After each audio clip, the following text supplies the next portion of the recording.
Boatswain, get speak to the mariners, fall to the yardly, or lean on us on the ground. Disturb, disturb. Yar, yar, take it to the topsail, take to the mast's whistle. Blow till thou British thy wind is room enough. Good boatswain, have care. Where's the master? I pray you not keep below, use mar our labor, keep your cabins to silence, trouble us not. Good, yet remember whom thou hast aboard. You are a counselor, if you can command these elements to sailors, use your authority. If you cannot, out of our way, say, down the topmast, yard, lower, lower. All lost, to prayers, all lost. Farewell, brother. We split. I would fain die a dry death. If by your art, my dearest father, you have put the wild waters in this roar, allay them. Oh, I have suffered. But those that I saw suffer, a brave vessel, dashed all to pieces. Poor souls, they've perished. Be collected. There's no harm done. Oh, woe the day! No harm. I have done nothing but in care of thee. Of thee, my dear one, thee, my daughter, who art ignorant of thou art. 'Tis time I should inform thee further. Wipe down thine eyes, have comfort. There is no soul, no, not so much perdition as an air betid to any creature in the vessel, which thou heardst crying, which thou sawest sink. Canst thou remember a time before we came unto this cell? Thou was not 3 years old. Certainly, sir, I can. 'Tis far off and rather like a dream. 12 years since, Miranda, thy father was Duke of Milan and a prince of power. Thy father was Duke of Milan, and thou his only heir and princess. Oh, the heavens! What foul play had we that we came from thence? My brother and thy uncle, called Antonio. The government I cast upon my brother, but by being so retired in my false brother awaked an evil nature. Alack, what trouble was I then to you? O cherubim, thou wast that preserved me. Thou didst smile infused with a fortitude from heaven. How came we ashore? By providence divine, a noble Neapolitan Gonzalo, out of his charity did give us stuffs and necessaries, my books, volumes, that I prize above my dukedom. And now, I pray you, sir, restore to speeding in my mind your reason for raising this sea storm. Bountiful fortune hath my enemies brought to this shore. Here, cease more questions, thou art inclined to sleep. 'Tis a good dullness, and give away. I know thou canst not choose. Come, servant, come, approach my Ariel, come. All hail, great master. Hadst thou, spirit, performed to point the tempest that I bade thee? To every article I boarded the king's ship, I flamed amazement, sometimes I'll divide and burn in many places. My brave spirit, but are the Ariels safe?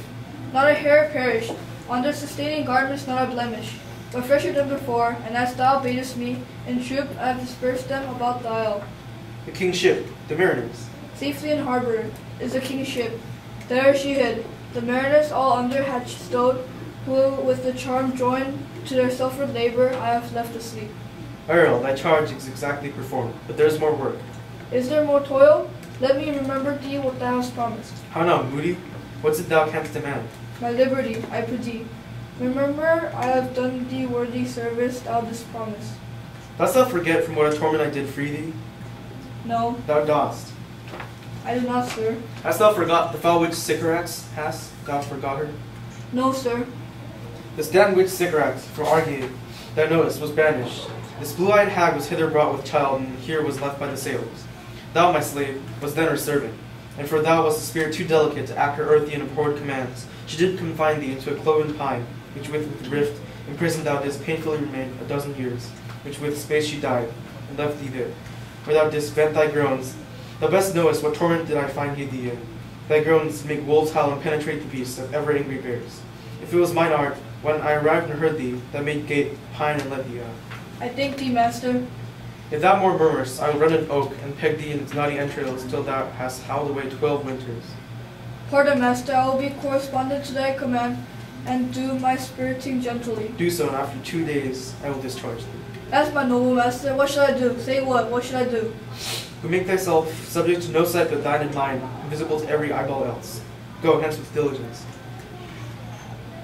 Awake, dear heart, awake. Thou hast slept well, awake. Come on. We'll visit Caliban, my slave, who never yields us kind answer. As a villain, sir, I do not want to look on. But he does make our fire, veteran on wood, and serves in offices that profit us. What host, slave, Caliban, thou earth, thou speak! There's wood enough within. Come forth, I say, there's other business for thee. Come, thou turtles, when? Fine apparition, my quaint Ariel, hearken thine ear. My lord, it shall be done. Thou poisonous slave, got by the devil himself upon thy wicked dam, come forth. A southwest blow on ye and blister you all over. For this, be sure tonight thou shalt have cramps. Thy stitches thou shalt pen thy breath up. Thou shalt be pinched, as thick as honeycomb. Each pinch more stinging than bees that made them. This island's mine by Sycorax my mother, which thou takest from me. When thou camest first, thou strokest me, madest much of me, wouldst give me water with berries in it, and teach me how to name the bigger light, and how the less that burned by day and night, and then I loved thee. And showed thee all the qualities of the isle, the fresh springs, brine pits, barren place and fertile. Cursed be I that did so. All the charms of Sycorax, toads, beetles, bats, light on you. Abhorred slave, I pity thee. Took pains to make thee speak, taught thee each hour one thing or other. When thou didst not, savage, know thine own meaning, but wouldst gabble like a thing most brutish. You taught me language, and my profit on it is, I know how to curse. The red plague rid you for learning me your language. Hackseed, hence, fetch us in fuel, and be quick. If thou neglects or dost unwillingly what I command, I'll rack thee with old cramps. Fill all thy bones with aches, make thee war that beasts shall tremble at thy din. No, pray thee, I must obey. His art is of such power, it could control my damned god, Cedivos, and make him a vassal of him. So slave, hence! Come into these yellow sands, and then take hands. When you have kissed and I always whiz. Hark, hark, I hear the string of strumming, can't you clear? Cry, cock-a-doodle-doo. Where should this music be? I, the air of the earth. Sure, it waits upon some god of the island. This music crept me by upon the waters. Thence I have followed it, or it had drawn me rather, but 'tis gone. No, it begins again. 4 friends and 5 died for their lies. Of his bones a coral made. Those are pearls that were his eyes. Nothing left and doth fade, but doth suffer sea change into something rich and strange. Hark, now I hear them, ding dong. The duty does remember my drowned father. This is no more a business, nor no sound that the earth owes. I hear it now above me. What is it, the spirit? No, wench, it eats and sleeps and has such senses as we have such. This gallant which thou seest was in a wreck. He hath lost his fellows and strays about to find them. I might call him, and thing divine for nothing natural I ever saw so noble. Most sure, the goddess, on whom these air attend, vouchsafed my prayers that you will some good instruction give how I may be me here. My prime request, which I do less pronounce, is, oh, you wonder, if you be made of know. No wonder, sir, but certainly a maid. My language, heavens, I am the best of them that speak the speech. Where I, but where this 'tis spoken. How? The best? What wert thou, if the king of Naples heard thee? He does hear me, and that he does I weep. Myself am Naples, who with mine eyes, never since at ebb, beheld the king my father wrecked. Alack for mercy!